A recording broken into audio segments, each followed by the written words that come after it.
हलगीच्या गजरात जंगी स्वागत. भीम जयंती मिरवणूक उत्साहात प्रारंभ. बाबासाहेबांची जयंती नाचून नाही तर वाचून साजरी करा. आमदार राजू खरे यांचं ढोक बाबुळगाव इथं प्रतिपादन.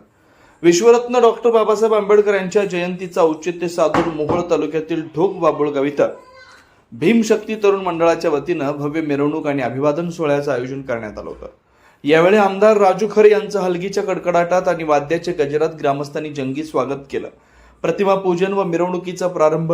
शुक्रवार 24 एप्रिल रोजी आयोजित या कार्यक्रमाची सुरुवात आमदार राजू खरे यांच्या शुभ हस्ते विश्वरत्न डॉक्टर बाबासाहेब आंबेडकर आणि भगवान गौतम बुद्ध यांच्या प्रतिमेचं पूजन करून करण्यात आले. त्यानंतर आमदारांच्या हस्ते श्रीफळ वाढवून अधिकृतपणे जयंती मिरवणुकीचा प्रारंभ झाला. आमदार राजू खरे यांचा सत्कार. भीमशक्ती तरुण मंडळाच्या वतीनं आमदार राजू खरे यांचा शाल, श्रीफळ आणि पुष्पगुच्छ देऊन सत्कार करण्यात आला. मंडळाच्या वतीनं करण्यात आलेल्या या भव्य नियोजनाचं आमदारांनी कौतुक केलं. वैचारिक प्रबोधन.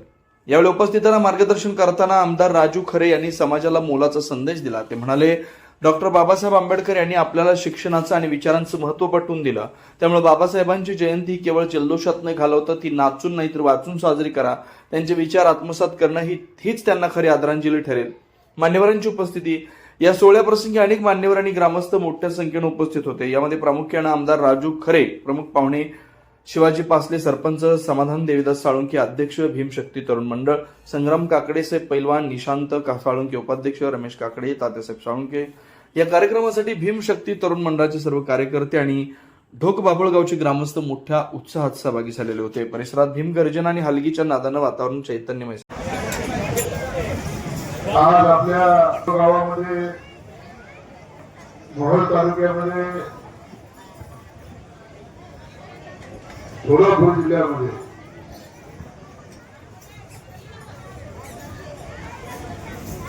महाराष्ट्रभर अखंड भारतवर्ष आणि 7 समुद्र विश्वामध्ये आज बाबासाहेब आंबेडकरांची जयंती मोठ्या धूमधडाक्यामध्ये साजरी होते. या जयंतीचे सर्व पदाधिकारी समाधान साळवे, निखिल साळवे, दादासाहेब साळवे, सचिन साळवे, माझे मित्र शिवाजीराव पासले, संतोष साळवे, आचप्पा साळवे, किशोर पवार, प्रवीण साळवे, नाव राहिला सर, ते सर्वजण उपस्थित बंधू आणि भगिनींनो,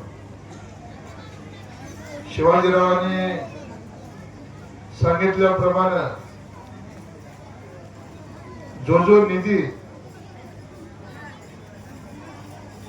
आमदार म्हणून देण्याचं काम मी प्रामाणिकपणाने केलं. तसं तर नांदगावच्या सरपंचावर अन्याय झाला. शिवाजीरावांनी बाजी मारली.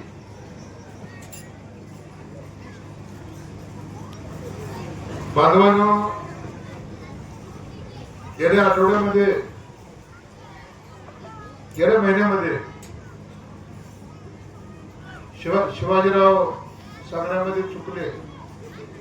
शिवाजीराव स्टेट समाज कल्याण खात्यामधून आपण 2 कोटी रुपयाचा निधी हा या मोहोळ मतदारसंघासाठी आणला. जिल्ह्यातल्या 11 आमदाराला सुद्धा कोणाला निधी मिळाला नाही. मी एकमेव भाग्यवान आमदार आहे आणि त्याला कारणही तसं आहे. या राज्याचे समाज कल्याण मंत्री हे माझे जवळचे नातेवाईक आहेत. शिरसाट साहेबांना म्हणलं, साहेब समाजासाठी मागतोय, आणि साहेबांनी एका मिनिटामध्ये 2 कोटी रुपये निधी आपल्याला दिला. शिरसाट साहेब आपले शिवसेनेचे एकनाथ शिंदे साहेबांचे अत्यंत निकटवर्ती आहेत आणि त्या 2 कोटी मधून आपण प्रत्येक गावाला 10 लाख रुपये मंजूर केले. पण शिवाजीरावांचा आग्रह असा होता की नांदगावला नाही दिलं तरी चालेल, पण ढोक बाबुळगावला 20 लाख रुपये द्या. आणि त्याच्यामुळे नांदगावचे 10 लाख कमी करून ढोक बाबुळगावला 20 लाख रुपये आपण मंजूर केले आणि 20 लाख रुपयाचं मोठं समाज मंदिर हे आता आपल्या येणाऱ्या काळामध्ये जवळ येणाऱ्या काळामध्ये म्हणजे मी खरे माझ्याच काळामध्ये नारळ बी फुटणार आणि लोकार्पण बी होणार. आमच्या सुंदर अशा 20 लाखाच्या वास्तूमध्ये माझ्या समाजातील सर्व बांधव, माझे सर्व भीमसैनिक, माझ्या आया बहिणी बसताना तो एक देखणा कार्यक्रम होईल. त्यावेळी सगळ्यात जास्त आनंद मला झालेला असेल. एक समाजामध्ये एक चांगल्या पद्धतीची वास्तू हे या ढोक बाबुळगाव मध्ये होते. शिवाजीराव आपल्याला विकासाच्या बाबतीमध्ये कुठल्याही निधीच्या बाबतीमध्ये कमतरता पडणार नाही. कारण मी चळवळीतनं आलेला कार्यकर्ता आहे. किशोर पवार 91 ते 2024 अशा 35 वर्षाच्या लढाईनंतर या मोहोळच्या मायबाप जनतेने मला आमदार म्हणून निवडून दिलं. बांधवांनो, आज आपल्याला आवर्जून सांगावं लागतं की आज आपल्याला 10 वाजेपर्यंत मिरवणूक आहे. मलाही पुढे 5 गावामध्ये जायचं आहे. 5ही गावामध्ये समाज माझी वाट बघतोय, गाव माझी वाट बघतोय की आमचा आमदार कसा येणार. कारण 10 वाजता वेळ संपतीये. कारण 10 नंतर पोलीस खाते सांगते की बेंजो बंद करा, डॉल्बी बंद करा. परंतु मी आज आपल्याला अधिक वेळ घेणार नाही. पुन्हा ज्या वेळेला समाज मंदिराच्या भूमिपूजनाला शिवाजीराव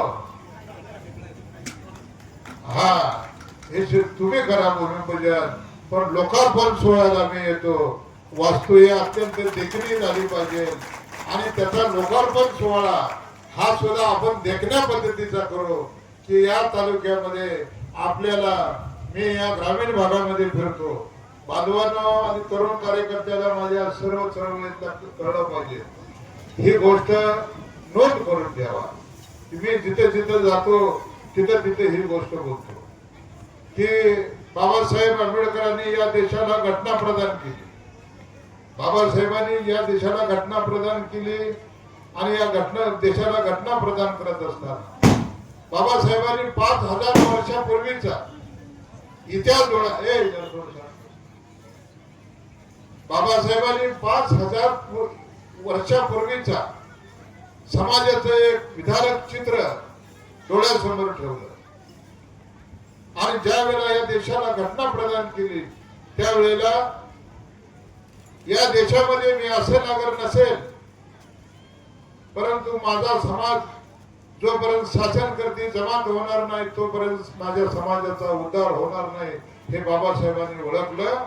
आणि बाबासाहेबांनी राज्याच्या विधानसभेमध्ये अनुसूचित जातीसाठी राखीव मतदारसंघ तयार केले, त्याच्यावर आरक्षण टाकलं आणि देशाच्या पार्लमेंटमध्ये, देशाच्या संसदेमध्ये बाबासाहेबांनी राखीव मतदारसंघ आरक्षित केले आणि त्यातला हा 247 मोहोळ राखीव विधानसभा मतदारसंघ. आणि म्हणून बाबासाहेबांच्या घटनेमुळे हा मतदारसंघ राखीव झाला आणि माझ्यासारखा टांगेवाल्याचा मुलगा आज या मोहोळ तालुक्याचा मायबाप जनतेच्या आशीर्वादानं तब्बल 31,000 मतानं निवडून आला आणि महाराष्ट्राच्या विधानसभेत गेला. 40 वर्षाची एक घराण्याची काळी कुट्ट कारागिर्द नामे निशान त्याचं मिटवलं आणि तब्बल 31,000 तुम्ही मला महाराष्ट्राच्या विधानसभेत आमदार म्हणून निवडून पाठवलं. हा 40 वर्षानंतर झालेला बदल आहे.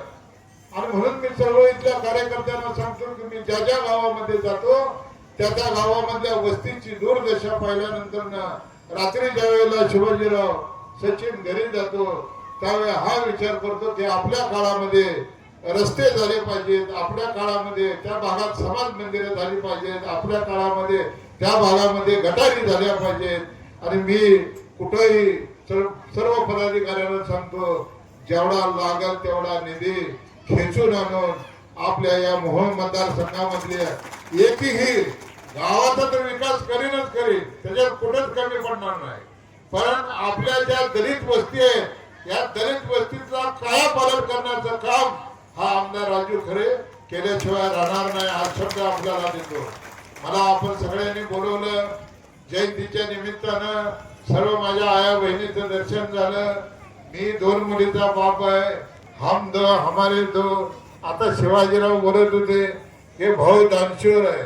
शिवाजीराव आयुष्यात काहीच न्यायचं नाही, सगळं इथंच ठेवून जायचं, काय नेणार नाही. बाबासाहेब गेले, देशाला घटना देऊन गेले. आज 7 समुद्राच्या पलीकडे साऱ्या विश्वामध्ये माझ्या बाबासाहेबांचा धमका पेटवला जातोय. अमेरिकेत जावा बाबासाहेबांचा पुतळा आहे, लंडन मध्ये जावा बाबासाहेबांचा पुतळा आहे, रशियात जावा बाबासाहेबांचा पुतळा आहे, जपान मध्ये जावा बाबासाहेबांचा पुतळा आहे. देशात तर चौकात बाबासाहेबांचा पुतळा आहे. पण ज्या वेळेला नरेंद्र मोदी देशाचे प्रधानमंत्री झाले त्यावेळेला किशोर पवार मोदींनी सुद्धा देशाच्या संसदेच्या पायरीवर माथा टेकवला आणि मग आत गेले. म्हणजे याच्यावर न वळका की बाबासाहेबांच्या घटनेमध्ये किती धमक आहे आणि ती धमक अशी होती, त्या धमकीमुळे हा देश उभारलेला आहे. ती धमक होती म्हणून माझ्यासारखा कार्यकर्ता आज विधानसभेचा आमदार म्हणून निवडून गेला. ती धमक होती म्हणून प्रणिती शिंदे सोलापूरच्या लोकसभेमधून देशाच्या पार्लमेंट मध्ये खासदार झाली. कुणामुळे झाली? माझ्या बाबासाहेबांमुळे झाली. राखीव मतदारसंघ ठेवला नसतं तर प्रणिती शिंदे कुठे गेली असते? राखीव मतदारसंघ झाला नसतं तर राजू खरे कुठे विधानसभेत गेला असता आणि आपल्याला तिकीट दिलं असतं. शिवाजीराव सचिन दिला असतं, दुसरा पाटील काय झाला.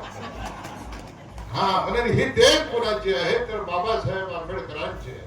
मी आमदार झालो बाबासाहेबांच्या घटनेमुळे मोहोळ तालुक्यातल्या मायबाप जनतेनं तब्बल मला 31,000चं प्रयोग दिलं, 31,000चं मताधिक्य दिलं. खूप मोठी संधी मला दिली. त्या संधीचं सोनं करून दिवस रात्र या मोहोळ तालुक्याच्या सर्वांगीण विकासासाठी एक कार्यकर्ता म्हणून काम केल्याशिवाय राहणार नाही असा शब्द मी देतो. पुन्हा एकदा मिरवणूक 10 वाजता संपायचे, मलाही पुढे जायचंय, एक मिरवणुका कव्हर करायचंय. आपल्या सगळ्यांचं दर्शन झालं. तुम्हाला माझ्या सगळ्या समाजाला बघितलं, आया बहिणीला बघितलं, माझे सगळे भीमसैनिक समाज बांधवांना बघितलं, गावकऱ्यांना बघितलं. बघून सगळ्यांचा आनंद झाला. बाबासाहेबांची मिरवणूक अत्यंत चांगल्या पद्धतीनं आपण काढा. 10 वाजता मिरवणूक संपते. आपल्याला बाबासाहेबांनी वाचायला शिकवले, नाचायला शिकवलं नाही, हे मात्र विसरू नका. मी अधिक जास्त बोलणार नाही. एवढं बोलून मी आपली रजा घेतो. जय हिंद, जय महाराज, जय भीम.